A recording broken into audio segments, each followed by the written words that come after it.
दर्यापूरच्या साईनगर शाळेत पाणी साचले, विद्यार्थ्यांचे हाल. राष्ट्रवादी काँग्रेस कार्यकर्त्याचे पाण्यात झोपून आंदोलन. दर्यापूर शहरातील साईनगर परिसरातील प्राथमिक शाळेच्या प्रांगणात गेल्या अनेक दिवसापासून झालेल्या मुसळधार पावसामुळे मोठ्या प्रमाणात पाणी साचून राहिले आहे. शाळेत येणाऱ्या जाणाऱ्या लहान विद्यार्थ्यांना या पाण्यातूनच ये-जा करावी लागत असल्याने त्यांच्या सुरक्षेला आणि आरोग्यास धोका निर्माण झाला आहे. शाळेच्या आवारात चिखल आणि दबकी साचल्याने डासांचा प्रादुर्भावही मोठ्या प्रमाणात वाढला आहे. या गंभीर समस्येकडे नगरपालिका आणि शालेय प्रशासनाने दुर्लक्ष केल्याचा आरोप स्थानिक पालकांनी केला आहे. या निष्काळजीपणाविरोधात राष्ट्रवादी काँग्रेस पक्षाचे दर्यापूर तालुक्यातील कार्यकर्ते शुभम पाटील होरे यांनी आज अनोख्या पद्धतीने निषेध नोंदवला.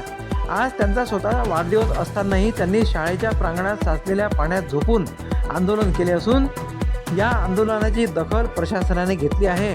विद्यार्थ्यांच्या जीवाशी खेळ होत असताना शाळा करणे योग्य नाही. वारंवार तक्रार करूनही प्रशासन हालचाल करत नाही.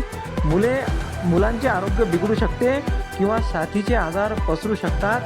जोपर्यंत पाण्याचा निचरा होत नाही तोपर्यंत आम्ही स्वस्थ बसणार नाही, असे आंदोलनकर्ते शुभम पाटील होले यांनी सांगितले. या घटनेमुळे स्थानिक पालकांमध्ये संताप व्यक्त होत आहे. प्रशासनाने तातडीने पाणी उपसून शाळा परिसर विद्यार्थ्यांसाठी सुरक्षित करावा अशी मागणी होत आहे. अन्यथा तीव्र आंदोलन करण्याचा इशारा देण्यात आला आहे. यावेळी नगरपालिकेचे अधिकारी, पोलीस कर्मचारी तथा पंचायत समितीचे शिक्षणाधिकारी उपस्थित होते. राष्ट्रवादी काँग्रेसचे अमोल गौरवार, निलेश पाटील मापारी, शिवसेनेचे राहुल बुंबर, राष्ट्रवादीचे नितीन गावंडे यांच्यासह राष्ट्रवादी काँग्रेस पक्षाचे कार्यकर्ते मोठ्या संख्येने यावेळी उपस्थित होते.